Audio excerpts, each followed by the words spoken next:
this pinion force, right? Fr. So this Fr is the load force, right? Fr. Okay, this Fr is given by, okay, this Fr is given by for a horizontal application. Okay, horizontal application mean what? The rack is lay horizontally. Okay, that is the meaning by horizontal application. Vertical application mean the rack is on vertical position. Okay, so that is the vertical application. But this Fr, this rack force, okay, this rack force equation is for only horizontal application. Okay, the horizontal application Fr equal to mg mu plus ma plus fe. Okay, so we will see now what these all the letters are stand for. Okay, we are going to see what these all letters are stand for. Fr mean force on rack. Okay, for this is the load force. Okay, Fr is the load force. Okay, force on rack. M is moved mass. M stand for what? Moved mass. Okay, for example, you know, including the application mass. For example, you see, if you're talking about this mechanism, this rack and pinion, okay, you see, if you're talking about this rack and pinion, you see the M mean not only this rack mass, but also this load mass we should include. Okay, that is the M stand for. Okay, M mean is all mass that rack withstand. Okay, so that is the M. Okay, then let's move to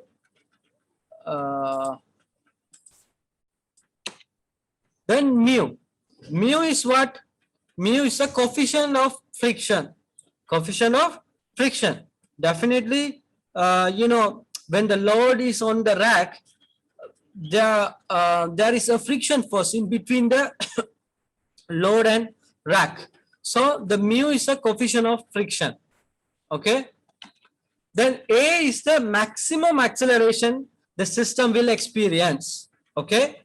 For example, when the pinion is rotate, the rack is going to move linearly, right? So that time, I turn on my video, then you will know.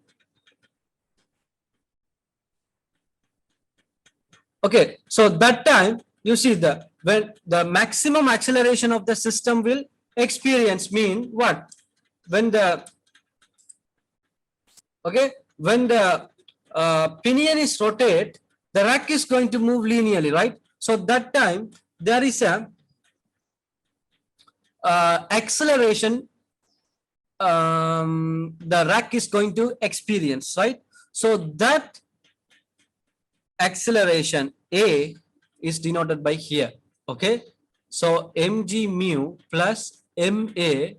What do you mean by Fe? Fe stand for pressing force due to the application if applicable. What do you mean by the Fe? Is a pressing force. What do you mean by pressing force?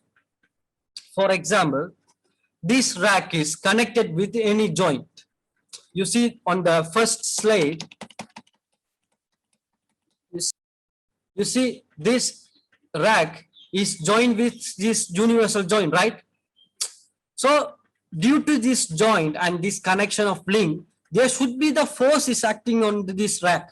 So that is the all other this joint by joining or by any connection, there is a force. That force is denoted by Fe. Clear? That force is denoted by Fe. So Fe is the pressing force. A is the acceleration that rack will experience. M is the total mass. Okay, rack and plus other loading mass, and mu is a friction coefficient, and G is a gravitational force, and M is the same M. Okay, so rack and pinion, we will derive the force on rack using this formula, using this equation. But this equation is only applicable for the horizontal application. If the rack is fixed on vertically, then there's the different equations. Okay, but for us, this equation it's enough. For the complicated system, the FL is derived from the complicated equation. For this case, for rack and pinion, we use the load of the force of load derived using this equation. Okay, understand? When the system is more and more complicated, then the load force is going to be the equation for the load force is going to be more and more complicated one. Maybe there is a differentiation, or maybe when we use the very complicated machinery, if you want to derive the equation F, the force of load, it can be a more complicated one. But you supposed to understand the basic principle is never going to change. Velocity ratio, the mechanical advantage mean just force of the load divided by force of the effort. No matter what the machines you are going to use, you are going to use this equation to derive mechanical advantage. Okay, for this case, the force of load is given by this equation. So, if we derive FR, okay, the force on rack, then we can easily find out what is the torque on pinion, right? What is the torque on pinion? Torque equal what? Radius into forces, right? The perpendicular distance into force is given is what? Torque. So the torque on pinion equal to the pinion radius RP into FR, the forces acting on the rack, right? But this equal force is going to act on the pinion teeth also, right? Newton third law. If there is any force, there should be the reaction, right? So when the force acting on rack, there should be the another opponent force, the reaction, the equal amount of the force is going to act on the pinion teeth also. So that force is equal to the forces on rack. So normally we can derive the torque on pinion equal to the pinion radius into force on rack. So now we are going to derive what is the mechanical advantage and velocity ratio for rack and pinion. Okay, so the mechanical advantage equal to force of the load divided by force of the effort. Likewise, velocity ratio is equal to distance moved by effort divided by distance moved by the load. You note you note here load is above, effort is below for a mechanical advantage. For a velocity ratio, effort is above and load is below. Okay, note this difference. Okay, otherwise you just mess up sometimes. So mechanical advantage equal to load of force, the load force divided by effort force. That is given by, you see, you are going to turn the steering wheel, right? When you turn the steering wheel, that is the effort you are going to give, FE, right? The effort you are going to give, you are going to turn the steering. So that is the effort you are going to give, that is FE. So the rack going to experience the force, that is FR. So mechanical advantage for the rack and pinion, divide FR over FE. Clear? FR is given here and FE is given here. The FE is you are going to turn, you are going to give some force on the steering wheel. So that force should come below. And FR is the rack is going to experience some force because of your effort. Okay, because of your turning the steering, the rack is going to experience the force. That force is FR. So FR over FE is the mechanical advantage for the rack and pinion. Velocity ratio, you see, when you turn the steering wheel, the steering going to move X distance, the circumstance, the arc, this arc distance going to move. So that is X, distance moved by effort. What is the Y? Distance moved by load. Let's say this rack is moving from here to here. So this distance is Y. Okay. While you turn this distance, this rack is going to move this distance. That is I given by Y. So velocity ratio is equal to what? X over Y. Understand? So this is the mechanical advantage and velocity ratio for the rack and pinion. Clear? So now you understand what do you mean by the mechanical advantage? What do you mean by the velocity ratio? So it's very simple. Using these two equations, you find out what is the mechanical advantage for numerous machines and mechanism.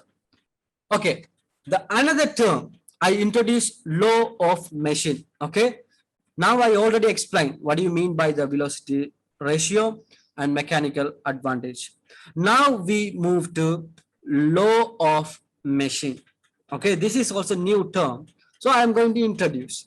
So law of machine is an equation. Okay, law of machine is an equation which expresses the relationship between load FL and effort FE. Okay, so the law of machine mean is an equation.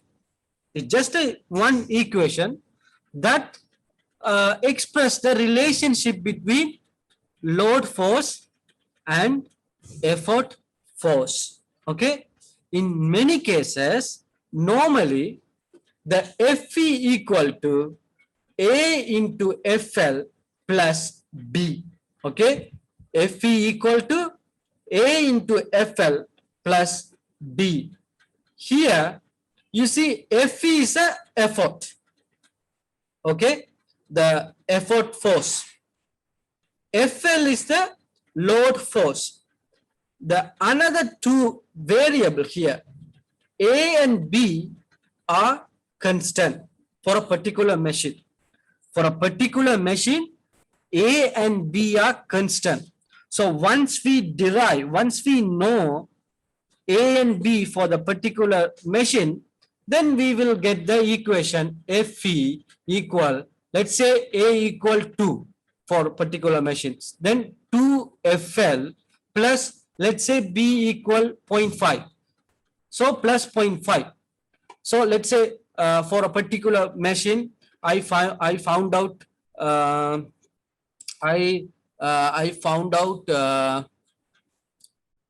let's say A equal let's say not I'm typing. Okay, let's say I found out A equal 2 and B, it's already given. Let's say it's already given, okay, for a particular machine. Okay, B equals 0.5. So what is the equation for that machine? What is the law of the machine?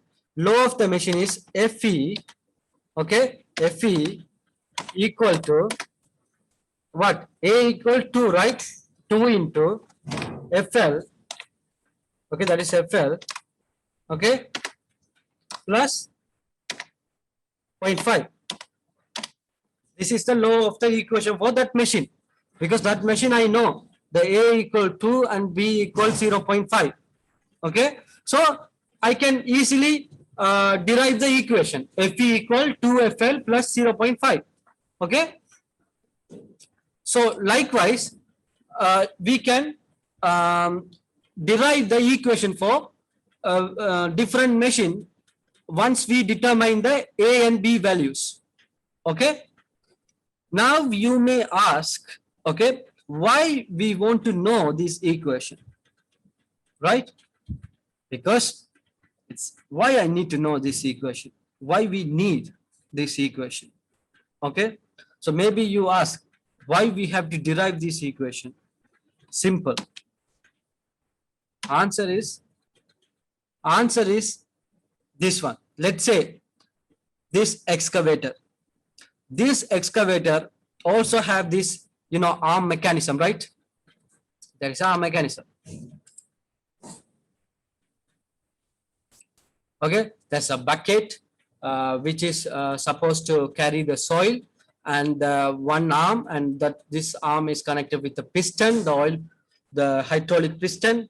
Then another arm is fixed with this arm. So this is one kind of the complicated. This is what I'm talking about, the complicated system. Okay, maybe you may ask why we need to derive these equations for a simple machine. Okay, that is not too much bother about those things. But when we move into the more complicated machine, we supposed to need to derive this law of machine. That means we supposed to derive the equation for that machine. Then only we know. Okay, for example, okay, in order to move this much of soil, okay, this much of load, okay, with the bucket and everything, how much input we need to give from this driver's seat.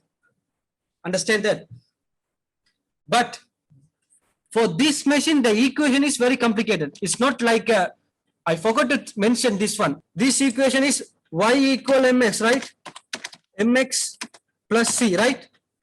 Sorry, mx plus c.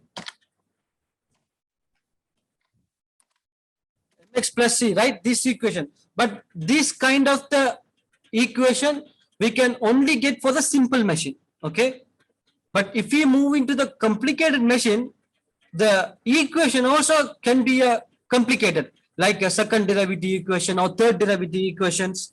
Okay, so why you need this law and machine? Why you need that equation? Okay, if you know load, okay, this much of the soil you need to lift. There's a bucket weight and the arm, so you know this much load. You're supposed to know what is the input you have to give inside this cabinet, the driver's seat. Okay, so various load, when the load is vary, let's say because of the bucket there is a breaker, you know, which one is the break the all the you know, the stone, the big mountain, the stone and the rock. No, normally the breaker is used to break the rock, right? So instead of bucket, if we install the breaker, and what is the input we need to give in order to break the rock? So if you know that machine, all the that machine equation, okay, that the complicated equation, okay, it might have so many variables. Okay, then you can easily know how much effort you need to give for this effort, for this load. Okay, so that's why we are interested in law of the machine. Okay, every particular machine must have a law of machine. Okay, then we can know for the certain load how much effort we should give. Okay, clear? So now you understand what do you mean by the velocity ratio, what do you mean by the mechanical advantage, and what do you mean by law of machine. Okay, so let's move on. Okay, now we are going to move on to our practical. Okay, so now this is our practical apparatus. This is our apparatus of rack and pinion.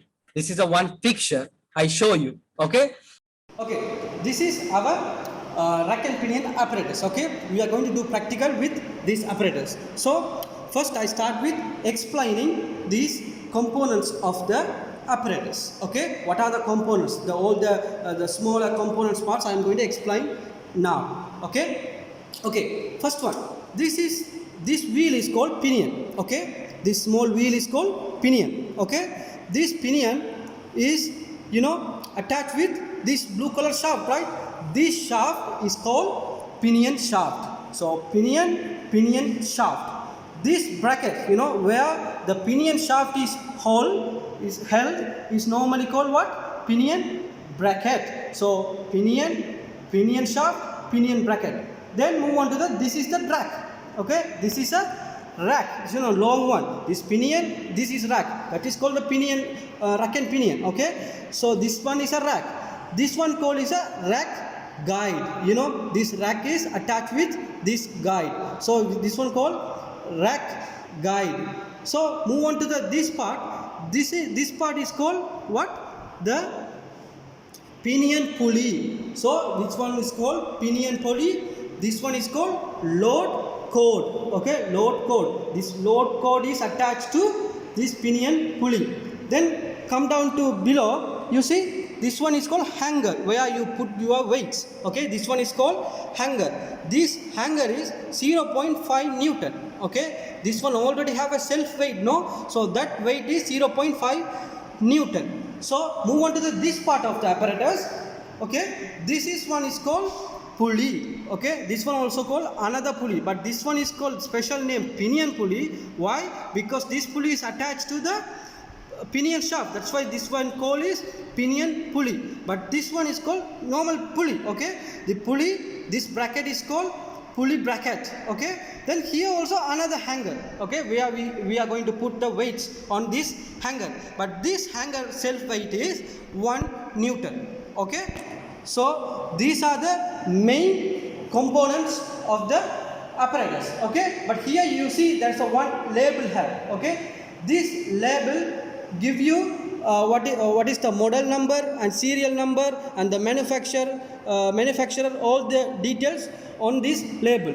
Okay, this is the shaft. Okay, this is the bed where the all rack and pinion apparatus is called this is a bed, normally called, this one is a bed. Okay, so these are the main components of our apparatus. I hope you understand very well about all the components of our apparatus. Thank you. Now we are moving to the procedure part of our practical. Okay, if you look at your lab sheet, okay, what is the first steps of your procedure? Use calibers to measure the diameter of the cord pulley. These are the two pulleys, right? We have to measure this diameter. That is our first initial step. Okay, we have to measure what is the diameter of these two pulleys. Normally we use the vernier caliper and measure this diameter. Okay, second, what you have to do, you see, apply a load W to the hanger attached to the rack. Okay, which hanger is attached to the rack? You see, this hanger, the inside of the hanger attached to the rack, right? So we have to place the W weight. Okay, we start with the 1 Newton. I take the 1 Newton. Okay, I take 1 Newton and I'm going to place on this hanger. Okay, so total weight of this hanger, how much? How total weight of this one? Already so 1 Newton is a hanger and another 1 Newton is a weight. So total is a 2 Newton. Okay, so second one, what you have to do, then add weights to hanger on pinion pulley to determine the effort E. Okay, just to require to move the load W. Okay, this load W is a 2 Newton. You clear, because the hanger weight is 1 Newton, this one is another 1 Newton. So total the rack weight is how much? The rack side weight is 2 Newton. Okay, now what you have to do is you have to add the weight on the pinion hanger, okay, until this rack is just to move.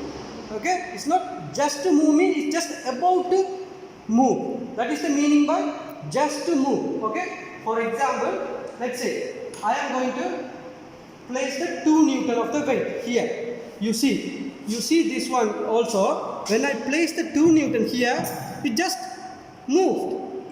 But it's not just to move. So you have to place the weight that is less than 2 Newton. Because when you apply 2 Newton, it's immediately move. It's not about to move. About to mean just start to move.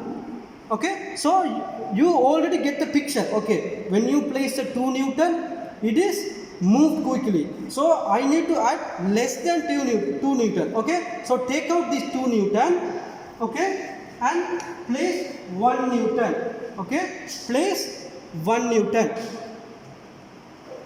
But when I place 1 Newton, you see it's not moving. So now you have to gradually increase the weight on the pinion hanger. But it should be less than 2 Newton, but more than 1 Newton. You get the picture, okay? Because your answer should be between 1 Newton and 2 Newton. Because when you put 2 Newton, it just moved quickly. But when you put 1 Newton, it doesn't move. So it should, the value, the weight should be between 1 Newton and 2 Newton to just to move. So now we add the 0.5 Newton. Okay? 0.5 Newton. So total is, okay, when you apply the 0.5 Newton also, is just moving. So you have to gradually reduce the weight now. Because now you understand, the value should be 1 Newton between 0.5 Newton or 1.5 Newton. Okay, so now you take out this one and put let's say 0.2 Newton. 0.2 Newton, it doesn't move. Then you apply another 0.2 Newton. So another 0.2 Newton also, it doesn't move. So your value should be between the 1.4 Newton and 1.5 Newton. Okay, but you have to measure based on your weights available. No, if you have a 0.2 Newton, okay, your minimum weight is available is 0.2 Newton. So you can add another 0.055 Newton because you don't have that weights. But if you have a weights, you can even more closer to that point, that initial point, just to move. Okay, so I have no choice, but we have to move for the 0.5. But when you apply 0.5 Newton, it's just to move. So what is the weight to move, just to move this drag weight is 1.5 Newton. Okay, this is the one procedure. Okay, likewise, this is for just 1 Newton. We did this procedure. Okay, then likewise you have to do for the 2 Newton. So you put 2 Newton on the rack hanger. Then you exactly the same way how you add on the other pinion in order to move, just to in order to get the drag just to move, you have to add the weight until the rack is just to move. You have to add the weight here. Okay, you have to add the weight here. Just we did in the previous weight. Okay, the same procedure. So likewise we have to do multiple calculation. Okay, for 1 Newton, 2 Newton and 3 Newton and 4 Newton and 10 Newton. Likewise we are doing this procedure and get the values. Okay, get the values of the hanger load and also pinion load. Okay, so now you have a 2 variable. This one is an independent variable. Okay, this one you add the 2 Newton, 1 Newton, but the pinion load is the dependent variable, right? According to this variable, this is going to change. So this rack side weight is the independent variable and the pinion side weight is a dependent variable. Okay, this is the procedure. Okay, observation sheet. Okay, you going to fill up. For example, I will give you these values. Okay, what is the effort load for the corresponding weights? Okay, I did the practical for 1 Newton and 6 Newton and 11 Newton and 16 Newton. Okay, and also I got I found out what is the value of the effort. What is the value of effort to just move to just about to move this 1 Newton and 6 Newton and 11 Newton and 16 Newton. These two columns only, you just directly get the reading from the practical. Understand? One is load that you put on the load side, then effort you found out by adding a weight. Okay, in each time. Observation values. These are the observation values. Okay, so these two columns are, you can fill directly from the practical. Okay, just you what's in the load side, what is the load you put each time? 1, 6, 11, 16, and you found out what is the value for the effort side in order to just about to move the load side. So that is 1 is a 1.3 for 1 and 4.5 for 6 and 7.9 for 11 and 11.2 for 16. Okay, ideal efficiency. We are going to see what do you mean by ideal efficiency and effort of friction. Okay, so let's move our specimen calculation part. I am going to explain some equation now. Okay, some theory section. In the theory, you see F indicates the rack load, including the hanger weight also. The hanger also have a self weight, no? So F mean rack load. EA mean actual pinion effort. Actual pinion effort, including the hanger. EI mean ideal effort. Okay, EI mean ideal effort. I'll come down. What do you mean by ideal effort? And VR mean velocity ratio for that rack and pinion apparatus. That is already given. What is that? Velocity ratio for this rack and pinion 1.7. Okay, it's given. So the mechanical mechanical advantage is denoted by MA. Then mechanical efficiency. Okay. So VR equal velocity ratio equal X over Y, right? Right? The X over Y. MA equal what? Mechanical advantage. F load over actual force, what you give. Okay? The effort force over load force, that is MA. So mechanical efficiency is the output work divided by input work, right? Output work is what we get divided by input work. Mechanical efficiency is equal to what?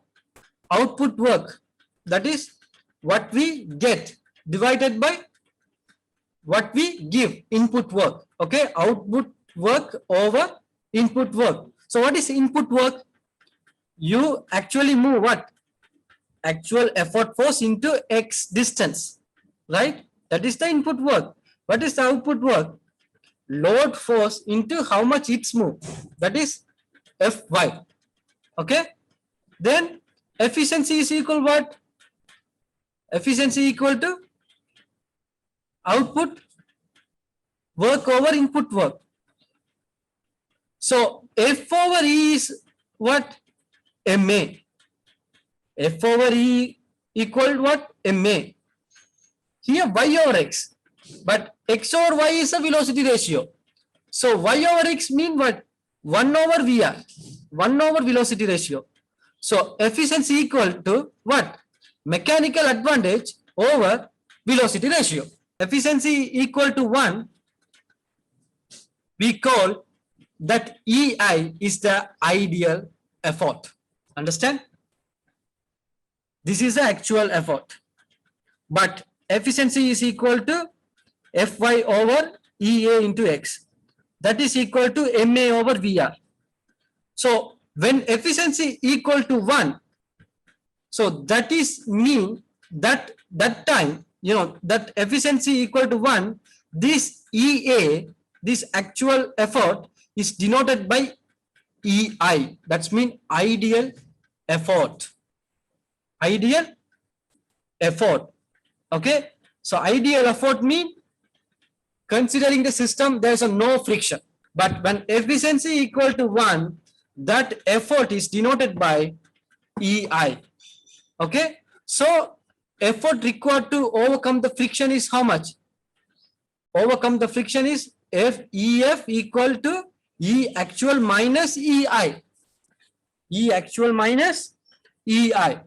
E friction equal E actual minus EI. So now you can calculate your mechanical advantage, right? W over E, load over effort is give mechanical ventilation. Then efficiency. Efficiency equal what?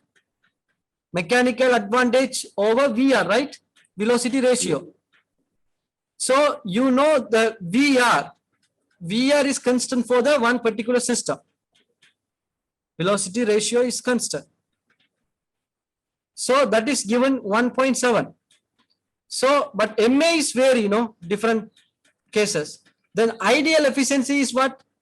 F over VR. Why F over VR? Efficiency 1. So when you apply the efficiency equal to 1, then you will get this equation F over VR.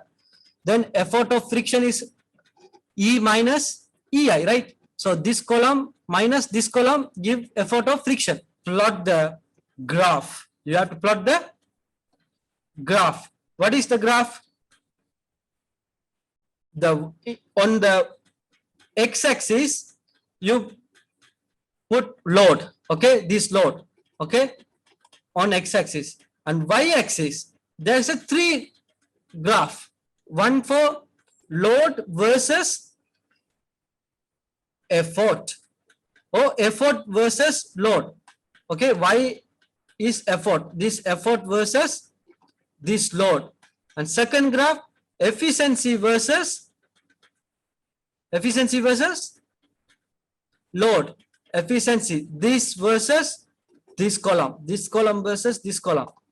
And third one, effect of friction versus load. So effect of friction, this column versus this column. So there's a 3 graph. What is your equation? Your equation is EA equal law of the machine, right? EA equal A F plus B, Y equal MX plus C, right? So Y is the effort, A is a constant, F is the load, B is the constant. So now you know, now you have to, in order to derive the equation, you have to find out this constant, right? A and B. Then only your equation can be determined, right? So how we are going to derive this equation? Because you already got the graph, right? From this graph, load versus actual effort.